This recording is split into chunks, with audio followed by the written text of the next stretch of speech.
Well, to tell you the truth, I never liked you. My wife held a similar view. I didn't think you were trustworthy. I don't consider myself pro-PAP or pro-opposition. I belong to the large category of people who are party neutral, and we are not spectators. We are interested individuals, interested in who are elected, not just in our constituency, but in general.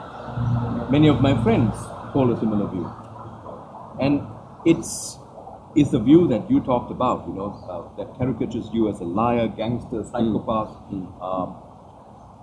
That's honestly the reason why I decided to do this interview. Because when I watched your first rally speech in this election, I told myself, perhaps there's something more to this man. And that's the reason why I'm doing this interview. Because I would like to find out who you are, warts and all, and the camera doesn't lie. And I'd like the people who are watching this to see you for who you are. So let me, with your permission, ask you some pointed questions.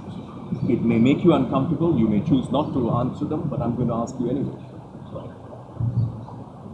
It has been suggested that you're not an honorable man. The allegations that you ousted the man who brought you into politics, Mr. Chiam Tong, from the party that he founded and led,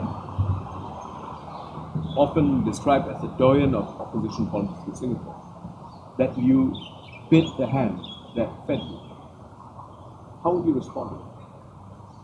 That was a line that Straits Times and the TV had pushed all these years.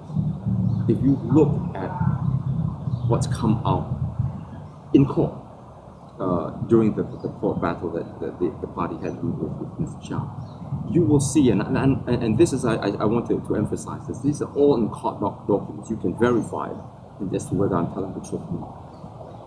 The judge said there was no malice on our part. And I will tell you that when the whole thing blew up, it was in my house. And Mr. Chiam tendered his resignation there and then as the Secretary General of the SDP. And this happened in 1993. I chased him, he stormed out of my house. The two of us chased him all the way to his car. And I stood there and I told Mr. Chiam, don't do this. You still have our support, but there are certain things that we just don't agree with you, and that's part of the democratic process. We agree on certain issues, we disagree on certain issues, but it's not that we don't support you. Thereafter, for about a month, you said we. Yes, me and this other guy, Francis Young and Ashley was with me as well. But it's presented very often as a battle between Chiam and Chee. That was how the media framed it. That was how the media wanted to frame it. Before I joined the party in 1998, Wong Hong Toi, who was run then at the Workers' Party, came in on the invitation of Mr. Chiam, right? And then in 1991, when two other MPs got elected, Ling Hao Tung and Chiu Chai Chien, there started the whole situation where there was a lot of bad blood already. I didn't join the party until end of 1992. And that by that time, the situation, the relations were strained. And again, I refer you to the court document. So I'm not making any of this up. And it got to a point whereby it was just, the one side accused Ling, the other accused Chiam of being a dictator within the party, and then Chiam accused them of not being loyal and so on and so forth. I didn't even take a stand because I knew very little of this. But the media kept hanging it on me, saying that I ousted Chiam. And there was this cartoon drawn by the PAP in particular, showing me as a camel and going to the tent, and then Chiam taking care of me in the tent, and then the next picture was me kicking Chiam out. And this was something that they kept repeating, and it's gotten into the minds of people. But the incident that triggered this entire turn of events was really your hunger strike. Yes. You went on a hunger strike in protest against your dismissal by US. Now, he felt that was extreme and not in keeping with the spirit and ethos of the party.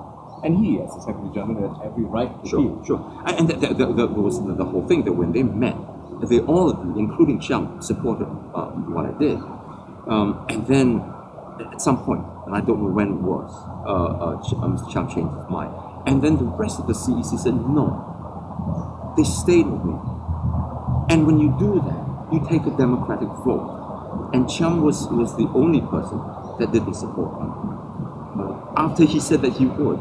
And so then the whole then set the wheels chain into motion, and people then started disagreeing with him. He took that as a vote of no confidence in his leadership, and then everything started. But even when after he resigned, it's very telling, and I think that's the most important thing that you can take up from this entire episode. Justice Warren Koo, in his notes of evidence, his judgment, said that there was no malice. And he cited, there was no malice on the part of the SDP. And he cited the fact that even after Mr. Chiam defied the whole party, and that we had no choice but then to propose his dismissal, we held back that announcement. And a few of us still went to try to get in touch with him and saying, look, Mr. Chiam, we don't want to do this. Is there some way that we can reconcile? Today, are things settled? Yes, very much so. Even a couple of years after the whole incident, when we went to visit on an official visit with our MPs to Australia, I called up Mr. Chiam. I said, Mr. Chiam would come with us. Even after he was no longer the Secretary General. And I told him, I said, if we could just get away from the war and just get to know each other again, all over again, and see how we could restart this whole process. He didn't want to. He said, I remember very clearly, he said he had an IPO moving into ASEAN Parliamentary Organization or something of that sort. But even then, through the years, the most recent was just in August, we invited Mr. Chiam back again and said, look, we want to honor him as the founder of Secretary General. For your anniversary. For anniversary. For reasons of his own, I'd like to dispute that. I think it was because of his health. Mr. Chiam had to decline, but that's fine. And through the years, I've wished him well. I just don't want, I don't see any value in us holding these kinds of grudges against each other.